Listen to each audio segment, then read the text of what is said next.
My name is Olabisi Mano. My name is Uche Chukwu Esther Onuchukwu. You are now listening to the How is Life podcast, and I am your host, Chidima Chika.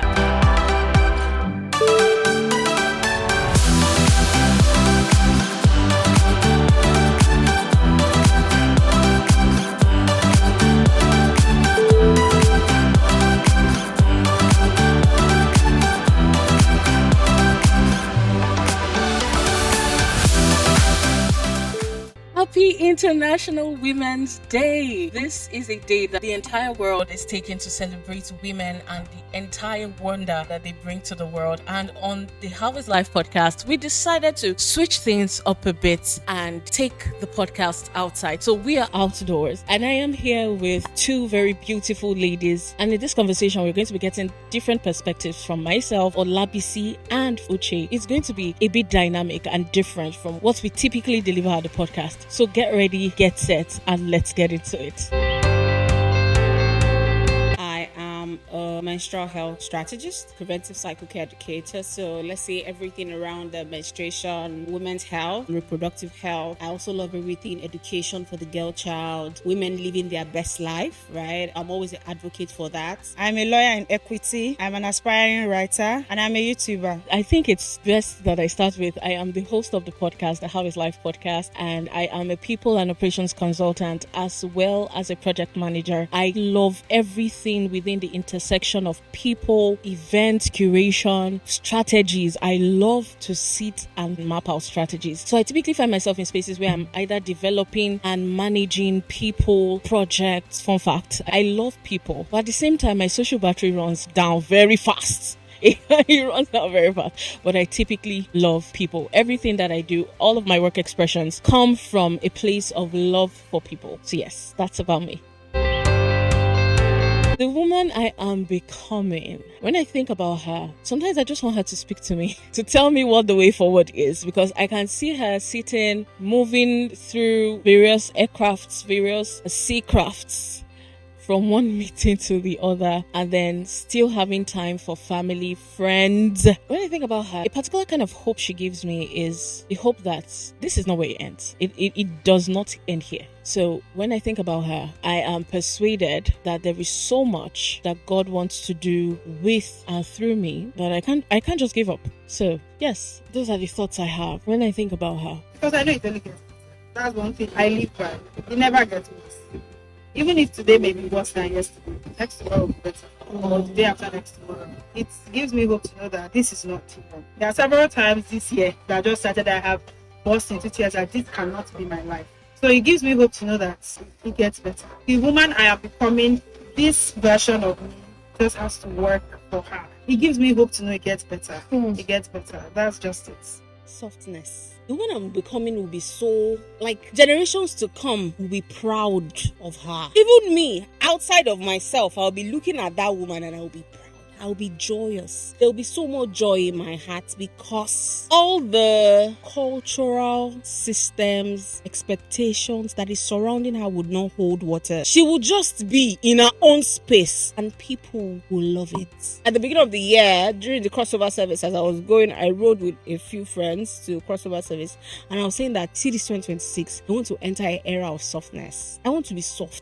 I think someone was telling me, have you now suffered too much? That the rate at which you are shouting that you want to be soft, must I suffer too much? You know, we actually, especially as Nigerians, there's a level you have to suffer to. You have to suffer to a level for you to deserve some kind of softness. No, I know. So the woman I'm becoming, she will just live a God-purposed life. Really.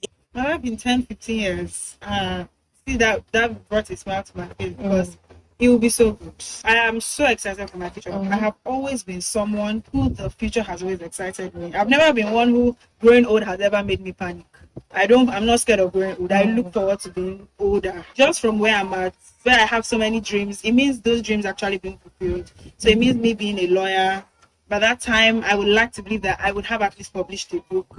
You know, I would be more audacious. I will no longer be scared to actually lend my opinion to the public. You know, there are some things that experience gives you. You know, when you feel you're young, you feel like, maybe my opinions are not so valid. But there's something that years of age gives you, because you no longer really listen to all those voices in your head. The future really looks bright. I have goals, and so by then I obviously be a lawyer, even if I choose not to follow that path again, which I most likely will. Okay, I want to be a judge. 10-15 years from now, I might be a judge. I might have changed my mind and still stick as a lawyer. I know I would be an author. I may have started that jewelry line I want to do. You know, it's very exciting. Life with my friends, my sisters. It's just very exciting to look at, because I know that my friends will now finally have been successful. We will go on our vacations. We would live life. We will just, being bold. Just being bold, fully experiencing life, talking about Christ, being more seasoned in Christ, because the journey with Christ is very fun, especially when you have started living the baby Christian life, when you start growing, when you start asking for signs and you see signs. It just opens your mind to endless possibilities.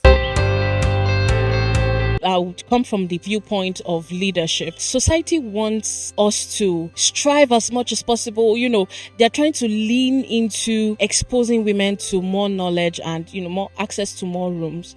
But at the same time, they want to set the barrier. They expect us to climb, but don't climb so high. Yes, that's a societal expectation that I see that affects a lot of women. And so many a times we sit comfortably within the mid-level management space. Even though, yes, there are a lot of people now that are trying as much as they can to bring women into the rooms where decisions are made and not just managed. There's this trend that's even been going on. So it's typically men that would jump on the trend. They want to make so much money so that their girlfriends or their wives can have businesses where they are losing 10 million a month or 2 million a month. And I'm like, why? What? Why? So I feel like there's also that expectation that as a woman you don't try too much, because you're a woman. So then again, it still boils down to that barrier. So they want you to do all you can, but don't get past this. So yes. I think one thing that I've always been unlearning, funny enough, is that I don't want to be strong. I don't want to be associated with a strong woman vibe. There's no reward for suffering. I'm unlearning that level of strength, really. I think it was about a few days ago I was telling myself that I need to start practicing how to speak softly. Anything strong, please don't put me. So I'm unlearning that. Our mothers were strong. My mother was strong. A lot of women that I knew growing up were strong. They were carrying everything, and nobody even identified the fact that they were carrying all those things. Mental load, physical, financial, all of those things. And it wasn't even appreciated. So to what end? The need to be overly independent. I know we are in times where it feels like to really assert dominance in leadership, you have to be overly independent. You have to not need anybody. But it's wrong.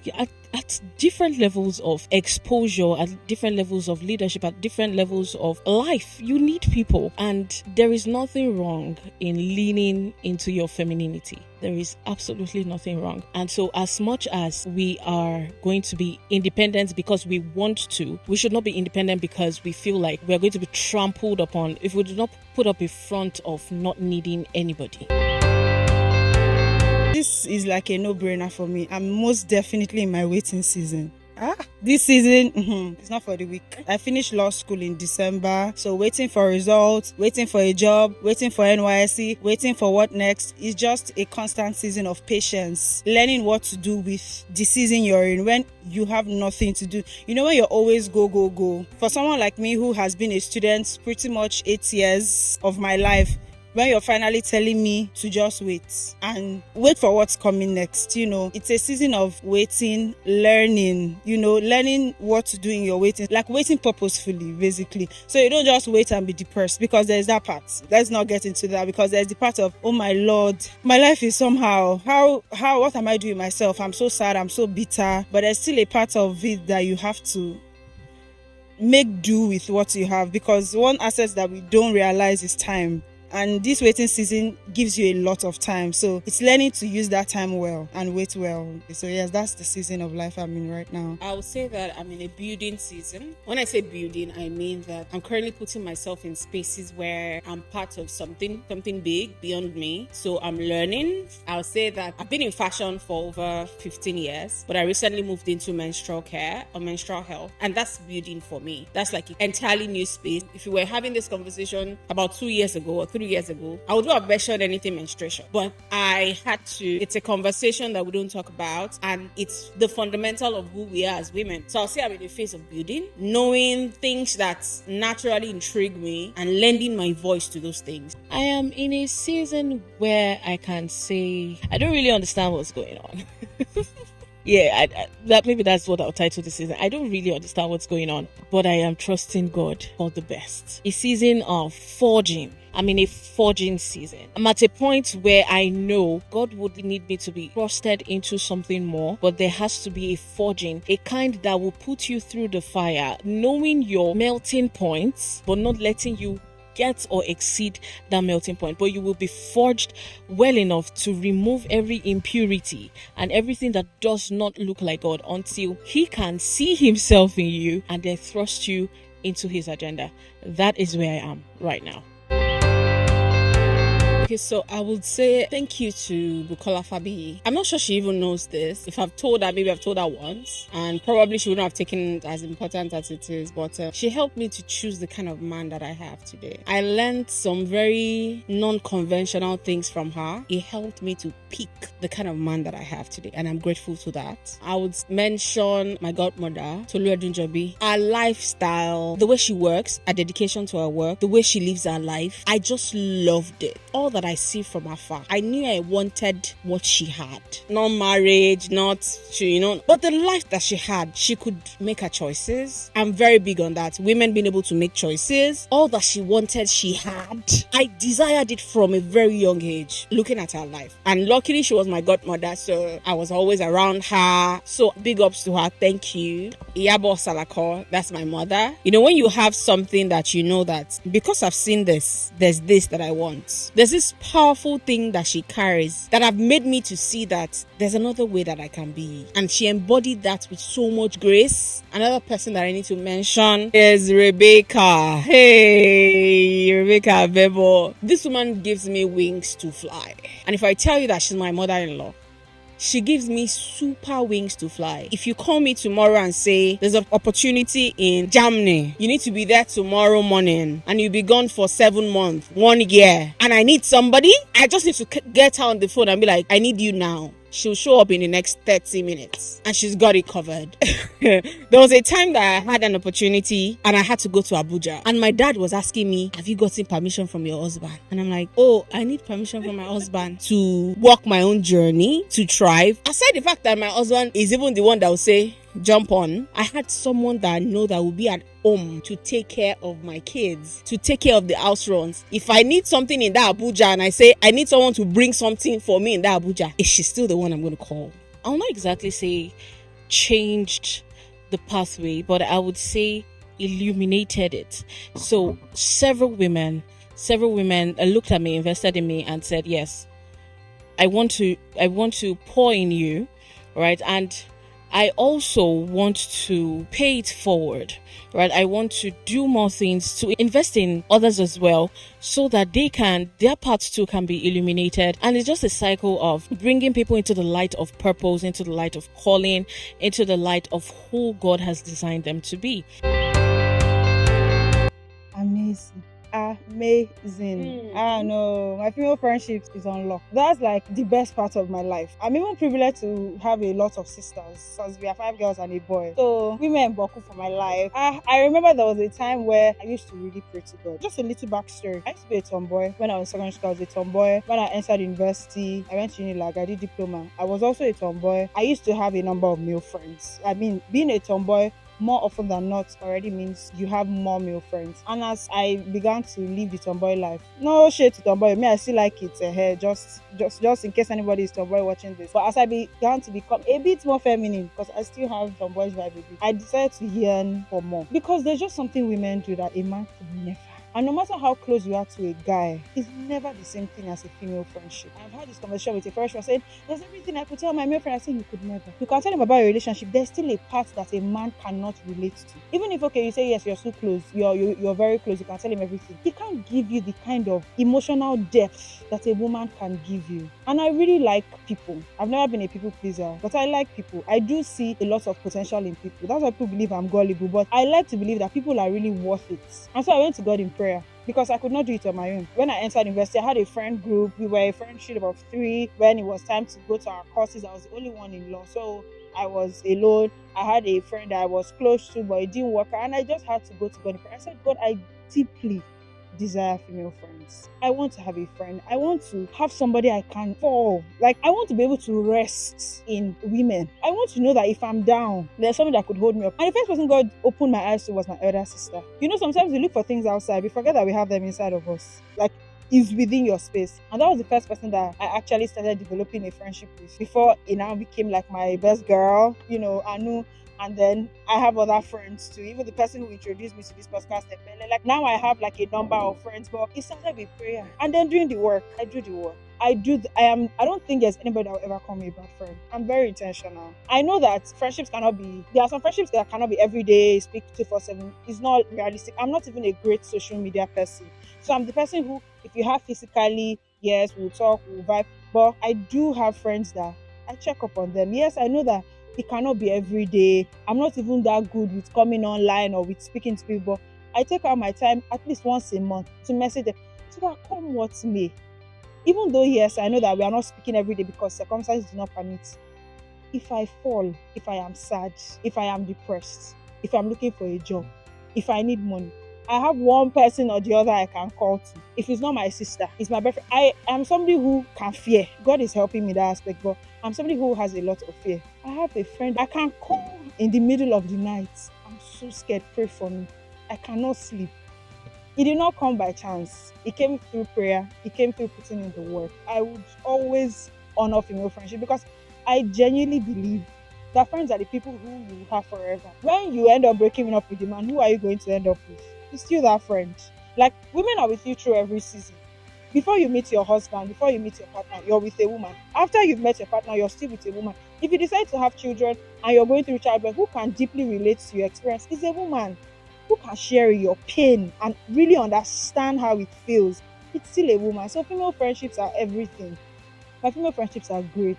It's not 100% where I want it to be because obviously we always have goals and there is always room to be better. We definitely need to take vacation as friends, you know. God is working on us, but my female friendship is amazing. One thing I've come to realize is that when you pour into people, they'll pour back into you. If you don't pour into them, they may not pour into you. I have also learned that a hack is to be vulnerable.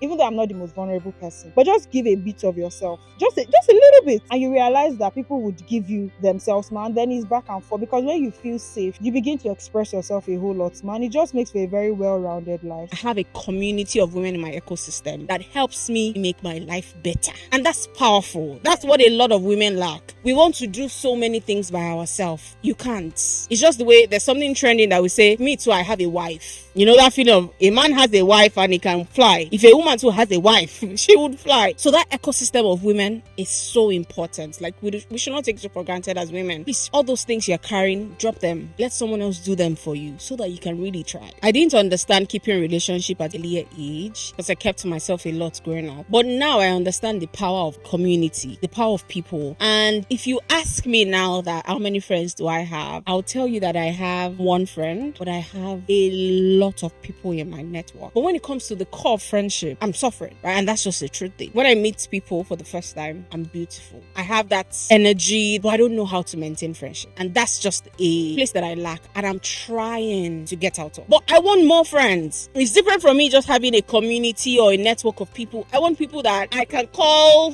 we can just throw body off each other, all of that. I don't know how to follow up. So maybe the people I also meet are also people that can't follow up and the friendship or the conversations just die down. So it's something that I'm intentionally learning. I can remember that I've taken a few courses on maintaining friendship. Trust me, I did. So that I'm able to build. If somebody's watching that has an idea on how I can maintain friendship, please share. How I can keep the momentum when you meet people, because I go out a lot, I always network. But after that first conversation, maybe another chat, oh, we met this, oh, nice, just ends there. And most of the time, I really want to be friends with that person. I like the person and all of, but it just ends there. But female friendship, please, if you have it, nourish it, cherish it. Don't be the one that is always receiving. Make sure you give back. Share your friends on opportunity. Be one that put your friends to on opportunities. Don't hoard things. Friendships. I will say that friendships this season for me has been an elixir of life. Honestly, all my life, I have been blessed with female friends. I can hardly think of times where I was completely surrounded by male friends. I've typically always been surrounded by female friends. And if we are to name names, I know you're looking at me to name names. If we are to name names, there's so many people I could call right now that have really been there for me. Times where I felt like I was drowning, in times where I also had, genuine celebrating moments, they were there. Big ups to women though. See, the women in my life, the way God has just so beautifully curated it, they both thrust you into a place where you actively pursue what God has for you, and they also hold you when you feel like you are falling or you've fallen. They hold you well, like they just cushion the falling effects. I love where I am in terms of friendships. The friendships that I have so far, I love the space. See, today go and find a female friend. Use this period and find you a good female friend. We are everything and more. Where will I be without you? Where will I be without you? I hope this song is answering the question. God is in every part of my story, and I am really thankful for that. But faith shaping the woman I'm becoming there is something over you that you know that you cannot carry, but it's over you. But you know something is holding it. Because if that thing is not holding it, because you are not even making an effort. Or maybe you are just using one finger like this to hold that thing, but that thing is not falling on you. That's God. That's the way God is in my story, in my journey, in everything that surrounds me. It's like God that is holding it together, because trust me, I can't. If God decides to remove his hand from that load, I'm crumbling now. It's in my journey, the way God holds me together, holds my business together, even if it's by a thread.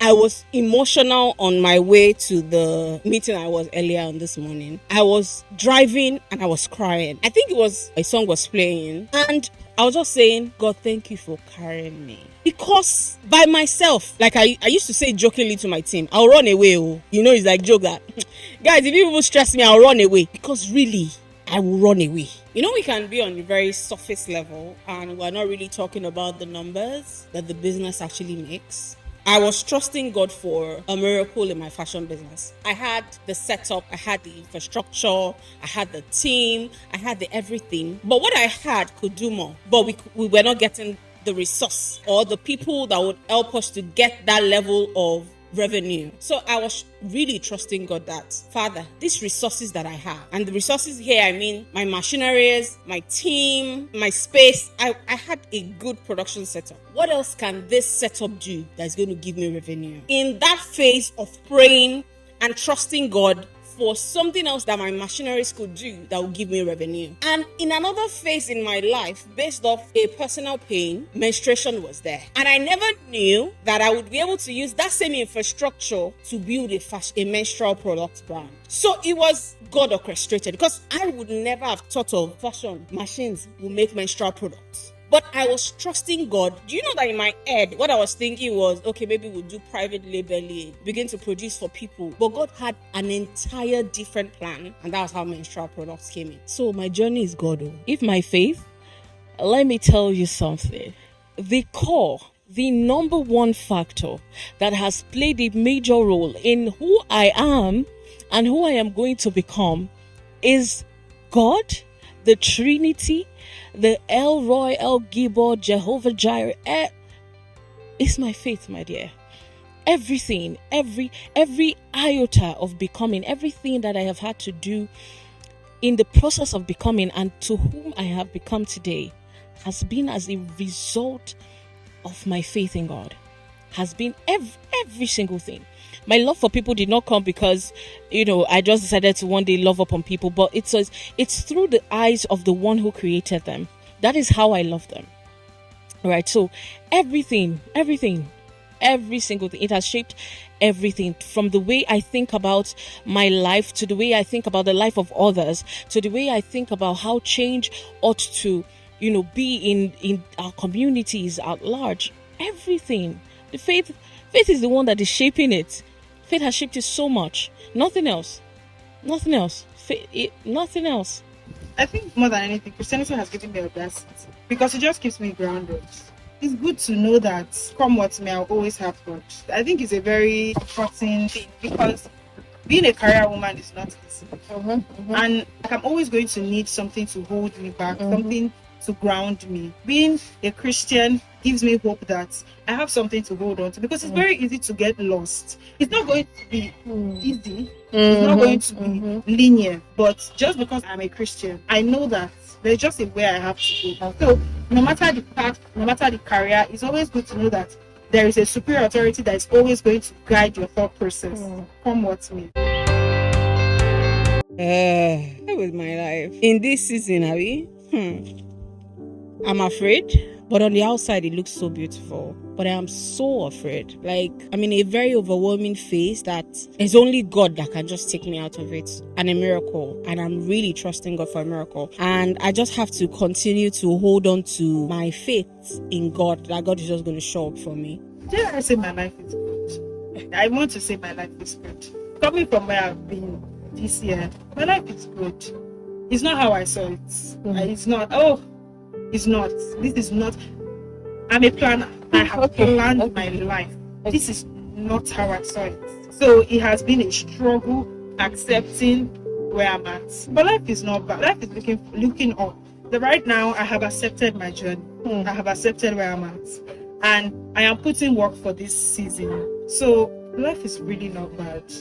It's good. On my way here, I realized that I have subconsciously started always trying to make sure I do something for International Women. Last year I wrote an article. Today I'm here on a podcast. It's not the most convenient, but I'm just coming to realize that I have started choosing myself, choosing my life, accepting it. So life is good. It's not rosy, but it's good.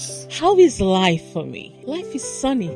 Life is sunny. At some point, it can be very hot and unbearable. But other times, it just sits on your skin, just doing its glowing work. So yes, life right now is sunny. Everybody's dealing with something. But you know what? We don't care. Trust me. So you cannot carry that thing on your head like a placard. You better show up as who God is calling you to be.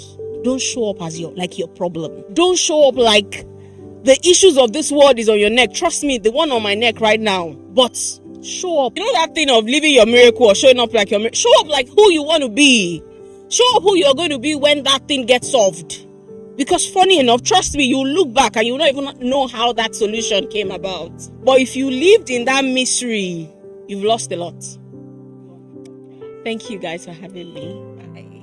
You just listened to the How is Life podcast, and this was a very special edition for the International Women's Day. I just had the most wonderful conversation with Olabisi and Uche, and I can tell you, I wish I could have had much more people, much more ladies on here to have conversations with. But one thing I do know is that God is calling women into much more than the society is giving to us, much more than society is placing in our hands. So get ready, be ready for the move of God. As a woman, you're watching this, we love you, and this is a call for you to be the best you can ever be, because God did not create you to be small.